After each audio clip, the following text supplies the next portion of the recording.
Bismillahirrahmanirrahim. Assalamualaikum warahmatullahi wabarakatuh. Waalaikumsalam. A'udzubillahi minasyaitonirrajim. Bismillahirrahmanirrahim. Asyhadu an la ilaha illallah wa asyhadu anna Muhammadan abduhu wa rasuluh. Allahumma sholli ala sayyidina Muhammadin abdika wa rasulika nabiyyi ummi wa ala alihi wa sahbihi wa ajmain, amma ba'du. Ibu Kepala Sekolah yang saya hormati dan rekan guru SD Negeri 2 Malangbong yang saya hormati, alhamdulillahirrahmanirrahim, dalam kesempatan ini kita semua bisa berkumpul di tempat ini, di ruangan ini, dalam satu agenda yang mana alhamdulillah dalam kesempatan ini rekan kita Bapak Dede Nurul Basra SPD sedang melaksanakan pendidikan di dalam program calon guru penggerak angkatan ke-7, yang alhamdulillah pada kesempatan ini beliau berkenan untuk menularkan ilmunya kepada kita dalam presentasi modul 1.4 tentang budaya positif. Dan kita juga alhamdulillah dalam kesempatan ini diberi kesehatan bersama-sama untuk melaksanakan agenda pada kesempatan hari ini. Tentunya semua ini tidak lepas dari kudrat dan iradahnya Allah, maka dari itu marilah kita panjatkan puja, puji, bersyukur kehadiratnya, dan tak lupa juga sholawat bersalam tetap terlipat curahkan kepada junjungan kita Habibana wa Nabiyana Muhammad sallallahu alaihi wasallam. Bapak, Ibu guru SD Negeri 2 Malangbong yang saya hormati, perkenankan di sini saya sebagai pembawa acara, insya Allah akan memandu acara dari awal sampai dengan akhir dalam acara presentasi disertasi yang akan disampaikan oleh Bapak Dede Nurul Basra SPD. Dalam agenda hari ini susunan acaranya tidak lain adalah yang pertama pembukaan, yang kedua sambutan dari yang terhormat Ibu Kepala Sekolah, yang ketiga acara pokok presentasi yang akan disampaikan oleh Bapak Dede Nurul Basra. Yang selanjutnya doa dan tutup. Untuk mengefektifkan waktu, marilah kita buka acara ini dengan mengucapkan basmalah bersama-sama. Bismillahirrahmanirrahim. Menginjak kepada acara yang kedua, yaitu sambutan dari Ibu Kepala Sekolah. Untuk itu, waktu dan tempat kami serahkan.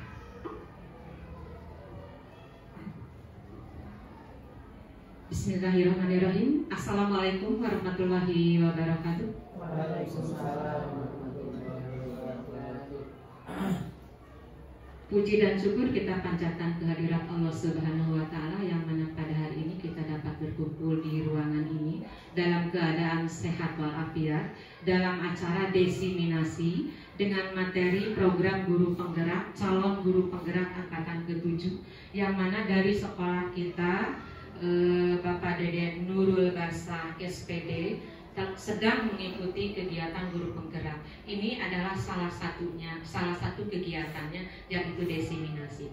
Sebagai pengetahuan saja, mengingatkan bahwa desiminasi ini yaitu kegiatan penyebarluasan informasi dari yang telah menerima informasi kepada sasaran atau kepada kelompok target atau individu, yang mana nantinya yang telah menerima informasi tersebut bisa timbul kesadaran, menerima dan memanfaatkan informasi tersebut. Itu salah satu tujuan dari kegiatan ini.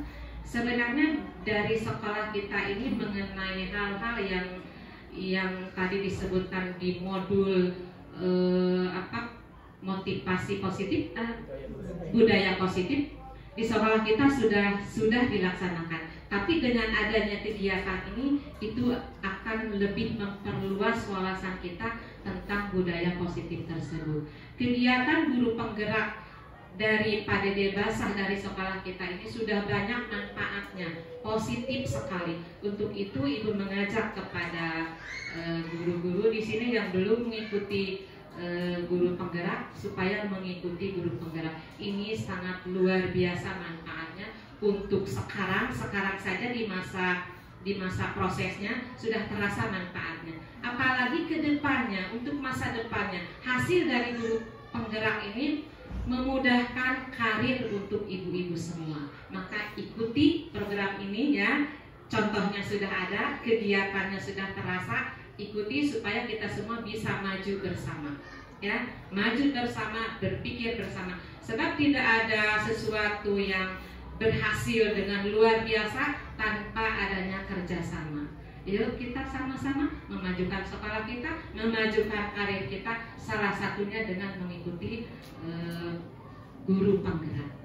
Itu saja mungkin yang Ibu sampaikan. Semoga program ini pada Diet Bahasa khususnya bisa menyelesaikan program ini dengan sukses, ya. Kemudian Bapak Ibu bisa mengikuti jejaknya.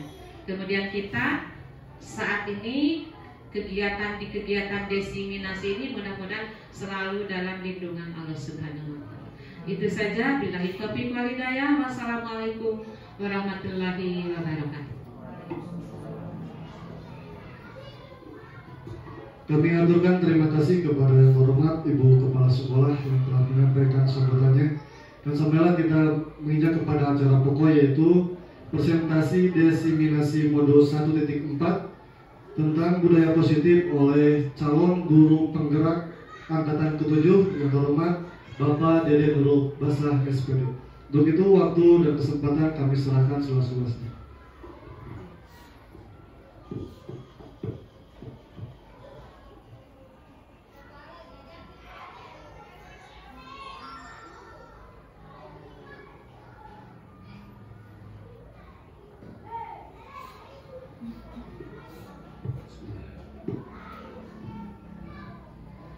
Assalamualaikum warahmatullahi wabarakatuh. Bismillah, alhamdulillah, wassalatu wassalamu ala rasulillah wa ala alihi wa sahbihi wa mawala amma ba'du. Terlebih dahulu marilah kita panjatkan puji dan rasa syukur kepada Allah Subhanahu wa taala yang mana atas limpahan rahmat kepada kita, alhamdulillah, diberikan kesehatan, iman dan Islam.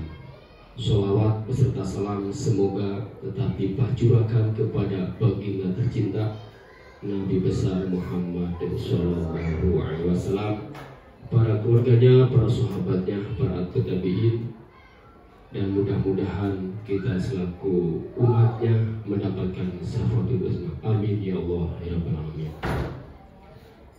Yang saya hormati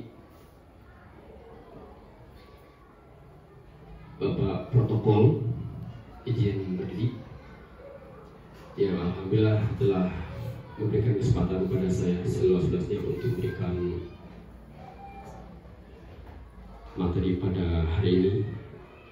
Yang saya hormati Ibu Kepala Sekolah yang luar biasa yang telah memfasilitasi saya sebagai CGP Angkatan 7, dan yang luar biasa Ibu Bapak hebat Guru SDN 2 Mangalong. Mudah-mudahan kita semua mendapatkan keberkahan dari Allah Subhanahu wa taala. Amin ya Allah. Amin.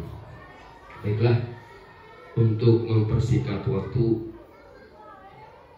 saya akan menyampaikan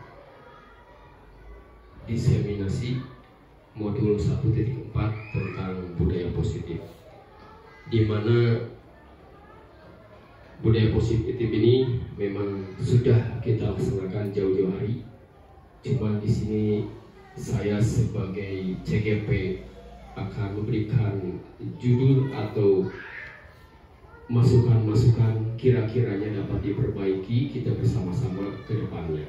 Yang pertama, tujuan pendidikan menurut Ki Hajar Dewantara, kemudian ada paradigma belajar menurut Ki Hajar Dewantara, kemudian disiplin positif, kemudian motivasi manusia, kebutuhan dasar manusia, posisi kontrol guru bagi anak di sekolah, dan yang terakhir adalah segitiga restitusi. Bapak Ibu yang saya hormati, tujuan pendidikan menurut Ki Hajar Dewantara yaitu menuntun segala kodrat yang ada pada anak-anak agar mereka dapat mencapai keselamatan dan kebahagiaan yang setinggi-tingginya, baik sebagai manusia maupun sebagai anggota masyarakat, dan pemaparan tentang tujuan akan dibahas lebih jelasnya di stage berikut, yaitu paradigma belajar menurut Ki Hajar Dewantara.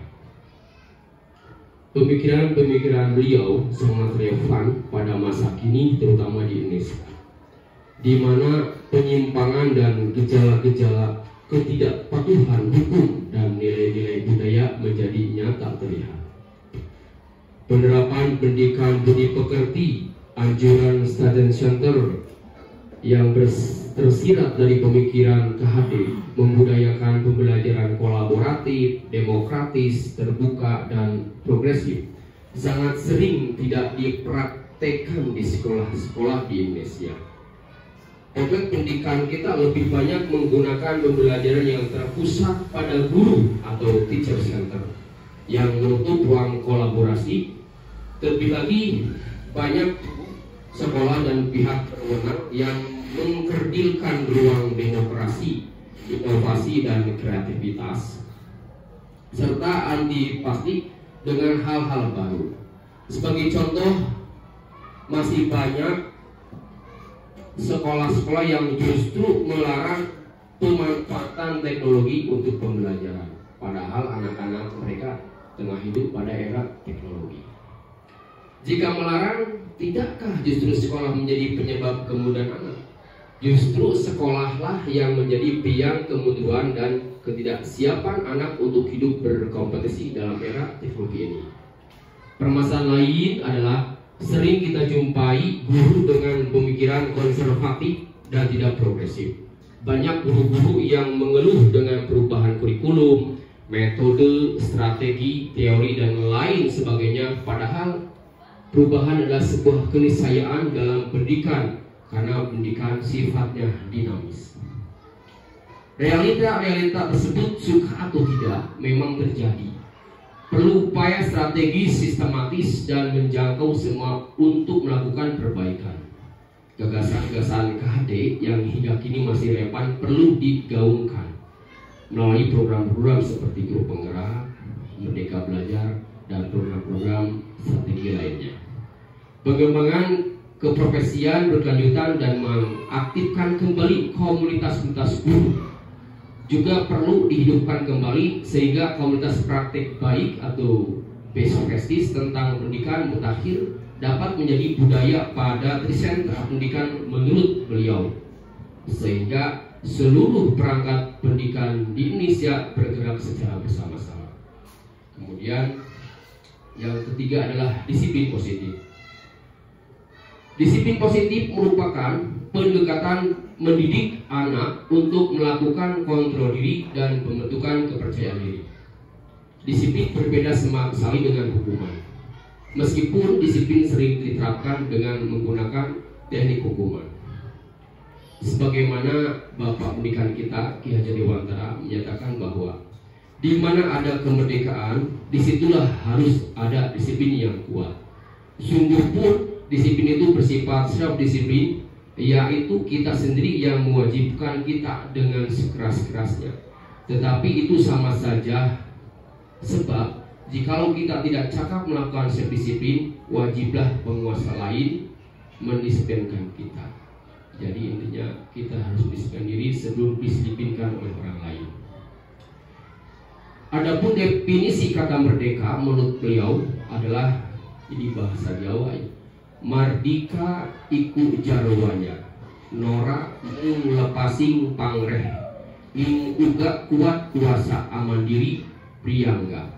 Merdeka itu artinya tidak hanya terlepas dari perintah, akan tetapi juga cakap buat memerintah diri sendiri. Pemikiran Ki Hajar ini sejalan dengan pandangan Dia Nugeseng dalam bukunya Structuring School Discipline tahun 2001. Dianu menyatakan bahwa arti kata disiplin berasal dari kata bahasa Latin yaitu disiplina yang artinya belajar. Kata disiplina juga berasal dari akar kata yang sama dengan disipel atau murid atau pengikut. Lanjut keempat, motivasi manusia. Ada 3 motivasi perilaku manusia. Yang pertama untuk menghindari ketidaknyamanan atau hukuman. Ini adalah tingkatan terendah dari motivasi perilaku manusia. Biasanya orang yang motivasi perilakunya untuk menghindari hukuman atau ketidaknyamanan akan bertanya, apa yang akan terjadi apabila saya tidak melakukannya? Sebenarnya mereka sedang menghindari permasalahan yang mungkin muncul dan berpengaruh pada mereka secara fisik, psikologis maupun tidak terpenuhnya kebutuhan mereka. Bila mereka tidak melakukan tindakan tersebut, motivasi ini bersifat eksternal. Yang kedua, untuk mendapatkan imbalan atau penghargaan dari orang lain. Satu tingkat di atas motivasi yang pertama. Di sini orang berperilaku untuk mendapatkan imbalan atau penghargaan dari orang lain. Orang dengan motivasi ini akan bertanya, apa yang akan saya dapatkan apabila saya melakukannya? Mereka melakukan sebuah tindakan untuk mendapatkan pujian dari orang lain yang menurut mereka penting dan mereka letakkan dalam dunia berkualitas mereka. Mereka juga melakukan sesuatu untuk mendapatkan hadiah, pengakuan atau imbalan. Motivasi ini juga bersifat eksternal atau dorongan dari luar. Sama seperti tadi, yang pertama adalah dorongan dari luar. Kemudian yang ketiga, untuk menjadi orang yang mereka inginkan dan menghargai diri sendiri dengan nilai-nilai yang mereka percaya, orang dengan motivasi ini akan bertanya, akan menjadi orang yang seperti apa apabila saya melakukannya? Mereka melakukan sesuatu karena nilai-nilai yang mereka yakini dan hargai, dan mereka melakukannya karena mereka ingin menjadi guru atau orang yang melakukan nilai-nilai yang mereka yakini tersebut. Ini adalah motivasi yang akan membuat seseorang memiliki disiplin positif, karena motivasi perilakunya bersifat internal bukan eksternal. Jadi dengan nilai-nilai yang kita percayai, yakin dalam diri kita, itu adalah dorongan dari dalam diri. Kemudian yang kelima dari budaya positif adalah kebutuhan dasar manusia. Dalam mengenai kebutuhan-kebutuhan terdapat satu teori yang membahas mengenai hal tersebut. Teori ini merupakan teori yang dicetuskan oleh seorang psikolog dan teoretikus Amerika Serikat bernama Abraham Maslow. Pada teori ini, Maslow beranggapan bahwa kebutuhan menjadi alasan terbentuknya motivasi pada diri seorang individu untuk melakukan semua kegiatan yang sekiranya dapat menopang individu tersebut dalam usaha memenuhi kebutuhan mereka. Teori tersebut dikenal sebagai teori hierarki kebutuhan Maslow atau teori Maslow.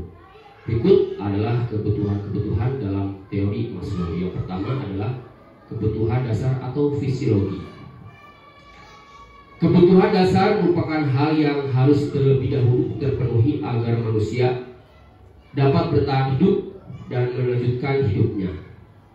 Kebutuhan fisiologi merupakan kebutuhan manusia yang mendasarnya seperti oksigen, air, makanan, suhu tubuh yang normal, tidur, kebutuhan seksual dan sebagainya. Yang kedua adalah kebutuhan akan rasa aman.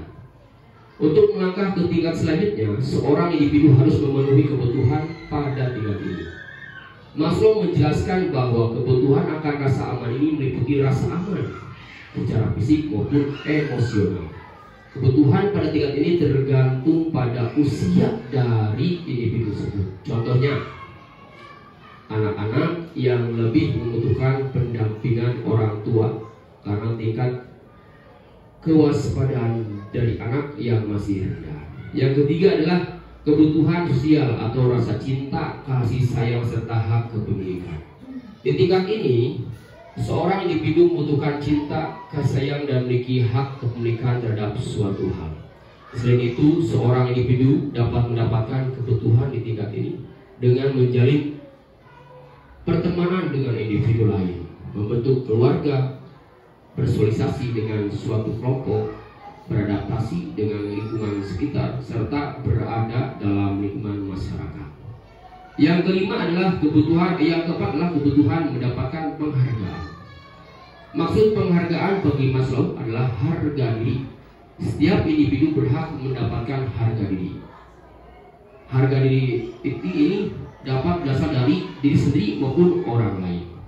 Menurut Maslow, harga diri dibagi menjadi dua bentuk, yaitu menghargai diri sendiri dan bentuk penghargaan dari orang lain. Yang terakhir adalah kebutuhan untuk mengaktualisasikan diri. Kebutuhan di tingkat merupakan kebutuhan yang paling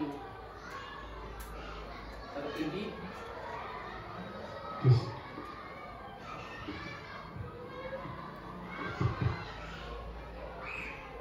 Kebutuhan di tingkat ini merupakan kebutuhan yang paling tinggi. Aktualisasi diri dapat diartikan sebagai wujud sungguhnya untuk mencerminkan harapan serta keinginan seorang individu terhadap dirinya sendiri. Seperti contoh dari kebutuhan dasar dengan adanya kesepakatan kelas. Jadi dari 5 kebutuhan ini, ambil contoh yang real yang dapat kita kembangkan di kelas, seperti adanya kesepakatan kelas atau kesepakatan di dalam kelas.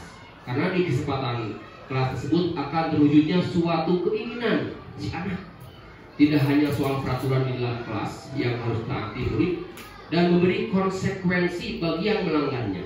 Dalam membuat kesepakatan kelas dibutuhkan keterlibatan antara guru dengan murid untuk saling menyepakati bagaimana kondisi kelas yang diinginkan. Adanya kesepakatan kelas akan memandu murid untuk senantiasa komitmen terhadap kesepakatan yang telah disepakati bersama. Dalam membuat kesepakatan kelas, pastikan semua pihak terlibat di dalamnya. Semua murid mengambil perannya masing-masing.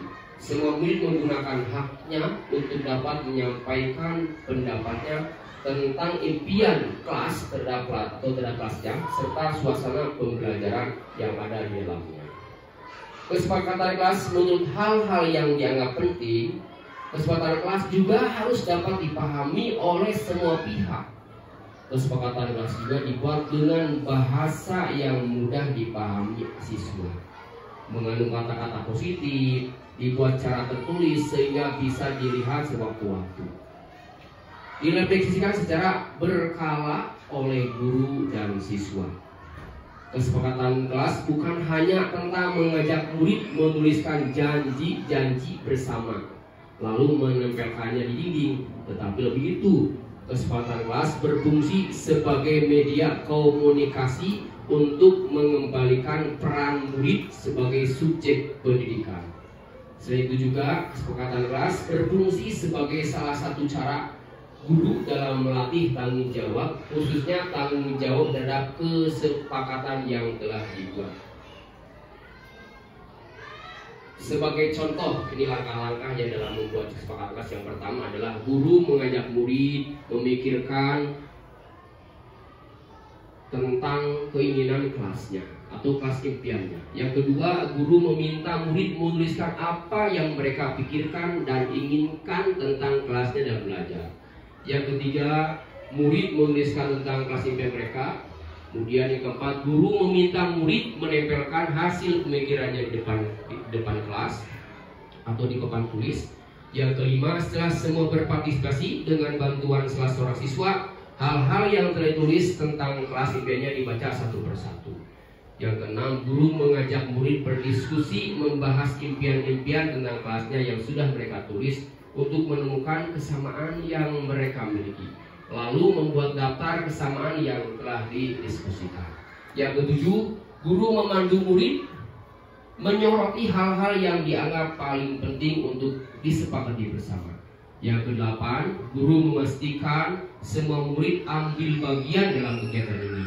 Yang terakhir adalah guru dan murid membaca hasil kesepakatan kelas yang telah disetujui. Kemudian murid menandatangani kesepakatan tersebut sebagai tanda persetujuan. Ibu-ibu, bapak-bapak hebat yang saya hormati, bapak moderator yang saya hormati, ibu kepala sekolah yang luar biasa yang saya hormati, alhamdulillah materi yang telah sampaikan sudah hampir mendekati akhir. Namun ada bekal yang sangat penting sekali. Untuk itu mari kita lihat video dari yang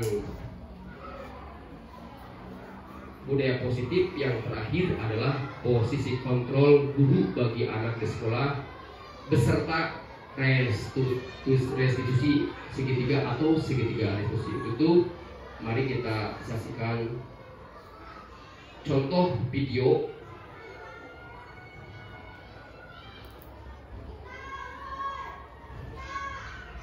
berikut ini.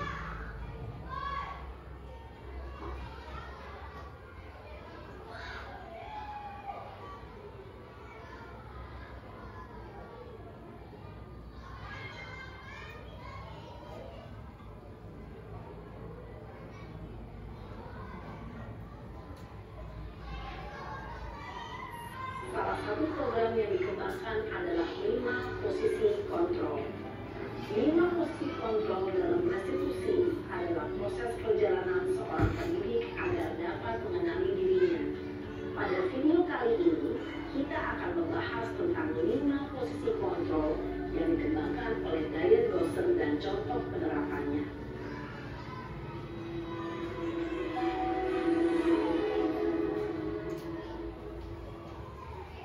Posisi kontrol itu adalah 1. Posisi penghukum, 2. Posisi pembuat merasa bersalah, 3. Posisi teman, 4.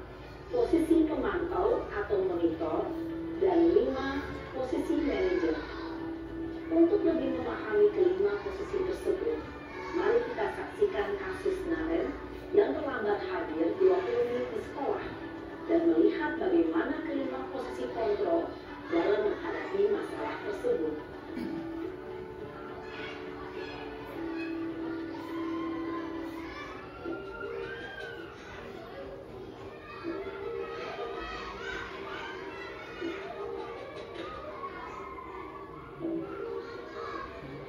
Naren!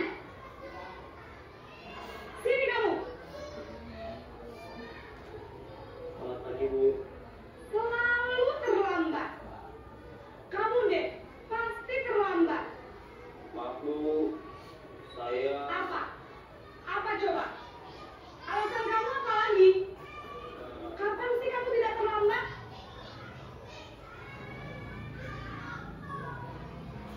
Malah kalian jadi anak. Rasa kapok-kapok berapa terlambat? Sana, kamu keliling lapangan basket 2 kali. kenapa saya harus ke lapangan basket, Bu? Kenapa? Kamu melawan ibu? Berani-beraninya jawab. Sudah terlambat, masih berani jawab pula. Sekarang, keliling lapangan basket 5 kali sekalian. Biar kapok. Cepat. Pergi sana ke lapangan basket.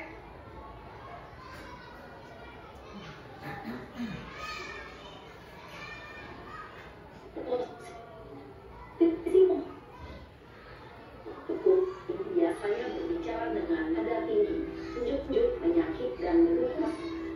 Ibu dan bapak guru hebat. Dampak yang terjadi pada murid ketika guru berada pada posisi penghukum adalah murid cenderung akan memberontak, bahkan menyimpan dendam.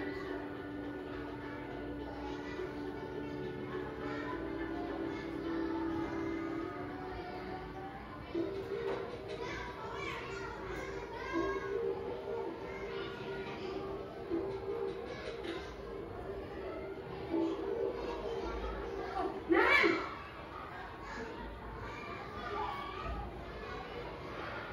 Selamat pagi, Bu. Naren. Kamu kenapa terlambat lagi, nak? Ya Tuhan, Naren. Kamu senang ya bikin ibu susah ya? Kalau kamu terlambat lagi, nanti ibu yang ditegur bapak kepala sekolah, nak. Disangka ibu tidak bisa membina kamu.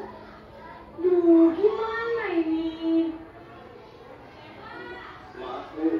Duh, Gusti Naren. Kamu suka ya kalau ibu tegur bapak kepala sekolah? Terus, sekarang ibu harus tulis apa ini di buku absen? Ini kamu sudah sering terlambat loh. Ibu harus apa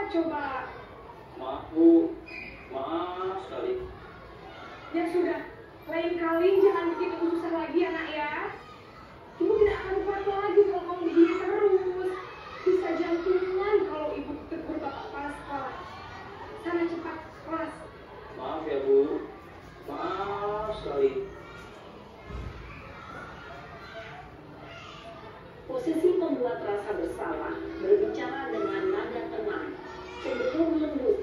Namun kata-kata yang diutarakan membuat murid merasa menjadi orang yang gagal, memandang buruk dirinya sendiri, merasa tidak berharga, dan tidak sanggup membahagiakan orang lain. Ketika guru mengambil posisi pembuat rasa bersalah, murid akan menganggap dirinya yang bersalah dan ia akan menyimpan emosi negatif dalam dirinya.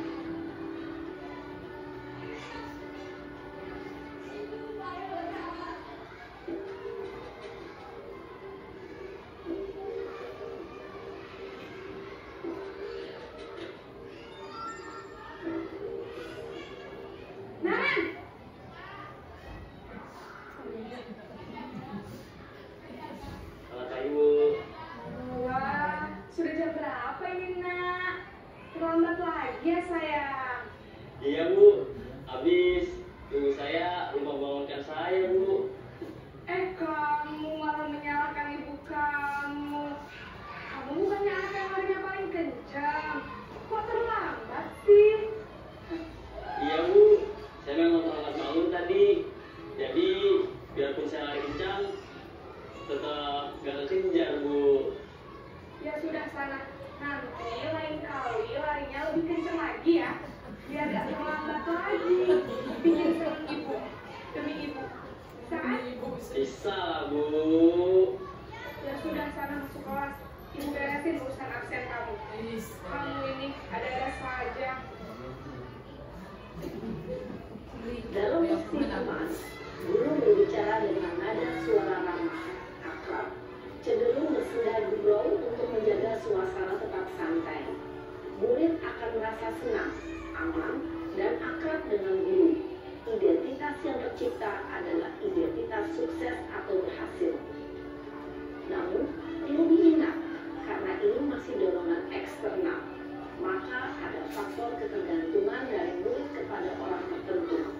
Di sini, guru aksennya, sehingga di lain waktu, murid bisa berperilaku baik, namun hanya kepada orang-orang tertentu saja.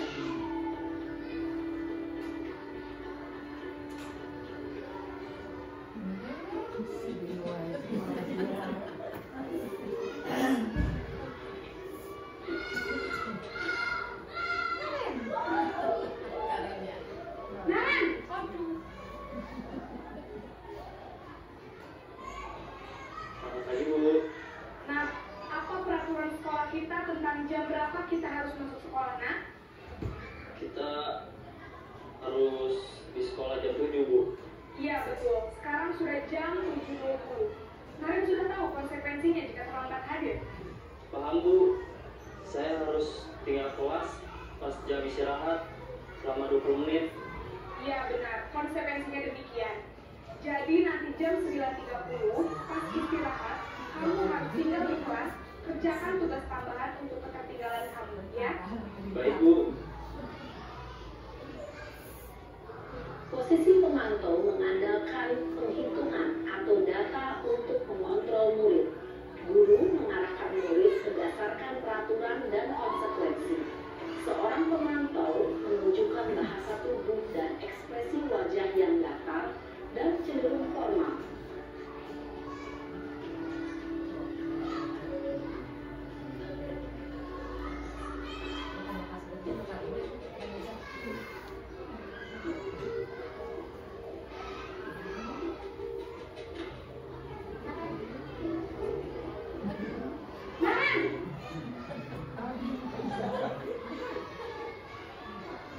Selamat pagi, Bu. Selamat pagi, Naren. Maaf, Bu. Saya terlambat. Iya, sekolah masuknya jam 7, sekarang sudah jam 7.20. Jadi sekarang bagaimana ini, Naren? Maaf, Bu. Saya lupa skala alarm saya semalam. Baiklah, menurut kamu, keyakinan sekolah yang mana yang perlu kamu tingkatkan? Menghargai diri sendiri dan orang lain mungkin ya, Bu.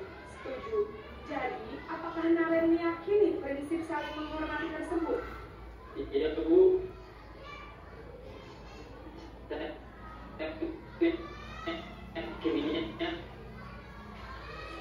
Apakah Naren bersedia,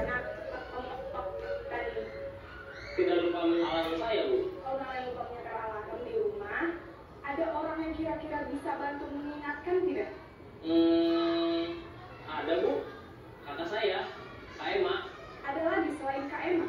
Selain Kak Emma, ada ibu saya. Baik, jadi yang mengingatkan Naren adalah Kak Emma dan ibu kalian. Kira-kira akan mulai kapan merasakan Setelah buka sekolah, akan segera saya lakukan. Di Naren akan alarm bangun berhenti dan akan diingatkan oleh kakak dan ibu dan Naren ya. Ada lagi yang mungkin perlu dilakukan Naren agar tidak terlambat bangun lagi. Tidak ada, Bu. Baik Naren, terima kasih untuk kerjasama kamu. Sekarang kamu perlu kembali ke kelas untuk belajar. Baik, Bu. Terima kasih. Posisi manajer adalah posisi kontrol yang disarankan untuk membimbing murid memiliki sikap disiplin yang positif, yaitu murid yang mandiri, bertanggung jawab, dan dapat memecahkan masalah. Tujuan dari posisi ini adalah agar murid dapat berefleksi atas tindakannya. Guru akan dengan tulus memberikan pertanyaan-pertanyaan bermakna, sehingga membuat murid dapat belajar dari kesalahannya dan mencari sebuah solusi untuk menyelesaikannya. Ibu dan Bapak guru hebat, setelah mengamati adegan kelima posisi kontrol tadi, kira-kira posisi mana yang paling ideal? Posisi mana yang dapat menunjang motivasi intrinsik murid? Ya, tentu posisi manajer. Posisi ini memang posisi ideal yang ingin dituju setiap pendidik. Pada posisi inilah, guru dapat menerapkan disiplin positif yang berpihak pada murid, yang memerdekakan murid. Perjalanan seorang pendidik tentunya tidak mudah untuk posisi seorang manajer. Namun, tujuan kita pasti, yaitu menciptakan murid-murid yang mandiri, merdeka, dan bertanggung jawab. Semoga penggambaran 5 posisi kontrol yang telah diperlihatkan ini dapat menjadi ajang refleksi bagi kita semua, agar dapat terus mengasah dan menerapkan disiplin positif yang memerdekakan murid. Mari terus berlatih dan bersemangat. Selamat menerapkan. Salam dan bahagia, Ibu dan Bapak guru hebat.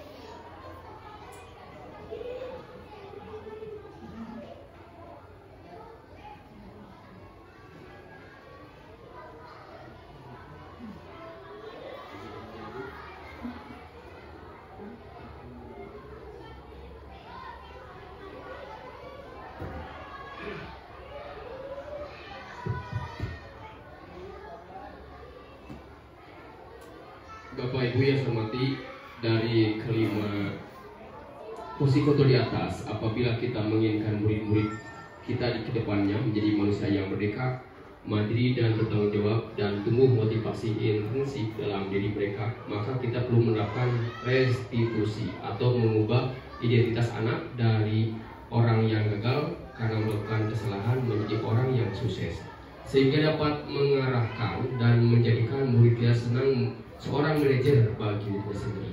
Di dalam posisi kontrol manajer, murid oleh guru diajak mengevaluasi diri, bagaimana menjadi diri yang lebih baik, menganalisis kebutuhan dirinya dan menganalisis kebutuhan orang lain. Di sini penekanan bukan pada kemampuan memberikan konsekuen kepada murid, tetapi guru dapat berkolaborasi dengan murid bagaimana memperbaiki kesalahan mereka. Itulah materi yang saya sampaikan pada diseminasi kali ini. Mudah-mudahan ada manfaatnya untuk kita semua. Amin ya Allah. Amin. Rupanya dari saya sekian. Mohon maaf apabila ada kata yang kurang berkenan. Selebihnya kebodohan ada pada saya dan ilmu seluas-luasnya dari Allah Subhanahu wa taala. Cukup sekian. Wassalamualaikum warahmatullahi wabarakatuh.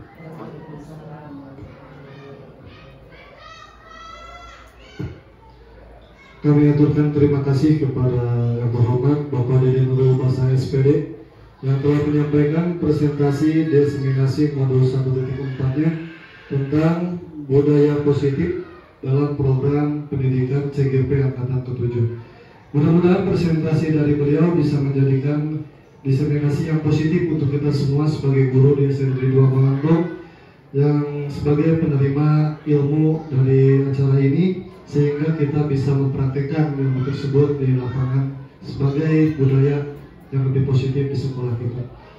Bapak Ibu yang terhormat, alhamdulillah acara demi acara telah dilaksanakan. Menginjak kepada acara selanjutnya yaitu doa. Mari kita berdoa kepada Allah Subhanahu wa taala. Rabbana atina fid dunya hasanah wa fil akhirati hasanah wa qina adzabannar.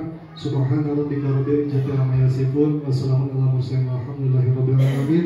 Saya selaku pembawa acara mohon maaf apabila ada kesalahan. Terima kasih atas perhatiannya. Akhir kata, wabillahi taufiq wal hidayah. Wassalamualaikum warahmatullahi wabarakatuh.